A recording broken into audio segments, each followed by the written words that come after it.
video is going to include an interview with two Iranian people, an analysis on that interview, as well as an analysis on the Iranian diaspora related to Safran and Brubaker's diaspora models. Wow! To give you a bit of a history on the diaspora, we're talking about a group of people that was forcefully moved out of their country due to the Iranian Revolution.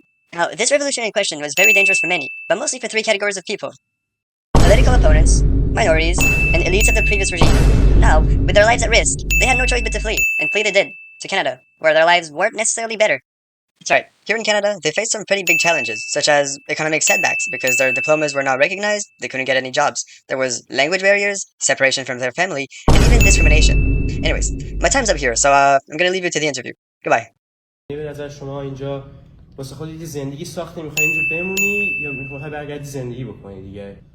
اینجا بس خودم زندگی درست کردم، ولی مشکل اینه که وطنم نیستش. یعنی آدمایی که خونه منو دارن اینجا نیستن و من مثل همیشه مثل یه استرنجر مردم منو میبینن اینجا. و من شما الان در سین پلیتیکلی چقدر اکتیو هستی توی ایران، درباره ایران و کانادا؟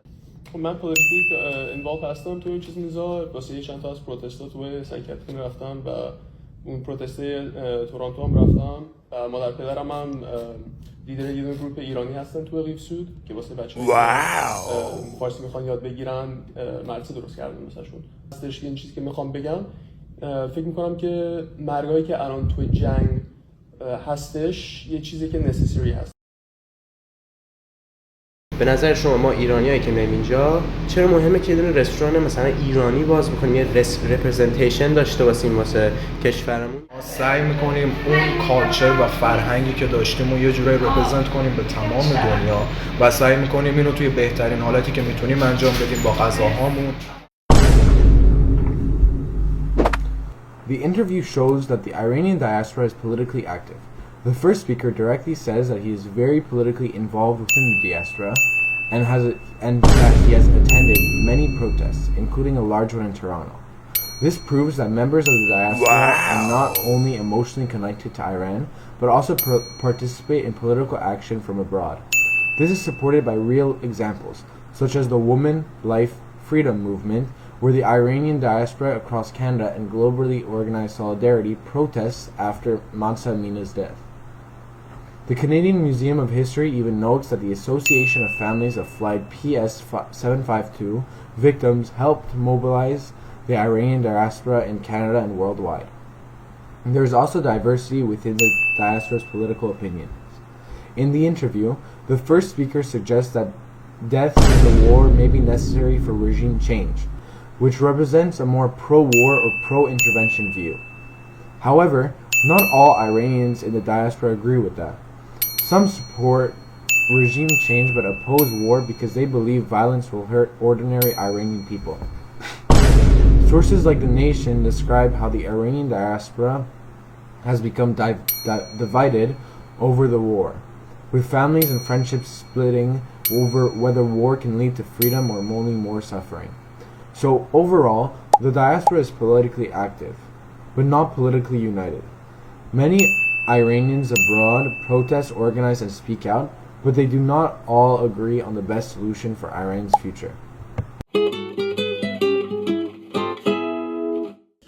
So to furthermore understand our Iranian diaspora, we can apply 3 of Safran's key criteria for displaced communities. First, we see a clear commitment to the homeland. Interviewees describe parents teaching Farsi to ensure future generations get integrated back into Iran, with many expressing a desire to return if the regime changes. Second, many face non-acceptance by the host. Research in Saskatchewan and Oran interviews highlight how being a visible minority leads to feeling like a perpetual stranger, forced to work 3 times harder just to prove basic competency. Finally, there is the myth of return. Even those with established lives here feel the pull of their motherland, proving that for many, the psychological tie for Iran remains the ultimate destination. So to further understand Iranian diaspora, we can apply 3 of Brubaker's key criteria for diaspora communities. First, we see a clear sense of dispersion, as many Iranians have left their homeland and built new lives in countries like Canada. Second, there's a strong orientation towards the homeland. In our interviews, individuals describe staying politically involved, teaching Farsi, and expressing a desire to return to Iran if conditions may be improved. And finally, we see boundary maintenance, where members of the diaspora continue to preserve their culture and identity, This is shown through actions like opening Iranian restaurants and sharing their traditions with others. Now that we know this, one question remains. Does this diaspora fit Safran Brubaker's definition of a diaspora? On one side, we have Brubaker's model, which includes less, more inclusive criteria, so it should be easier. And while this diaspora does fulfill the aspect of mobilization towards homeland with ease, with their manifestation and preservation of culture, of language, it probably fits more criteria from Safran's model, and sticks to them closer. But of those criteria, we can name dispersion across Canada, a desire to return, or the myth of return, alienation/discrimination in the host country, boundary maintenance, as well as mobilization towards the homeland, which altogether is far stronger than what we had for Brubaker's model. In conclusion, it's safe to say that the Iranian diaspora in Canada follows Safran's model more closely, and not Brubaker's.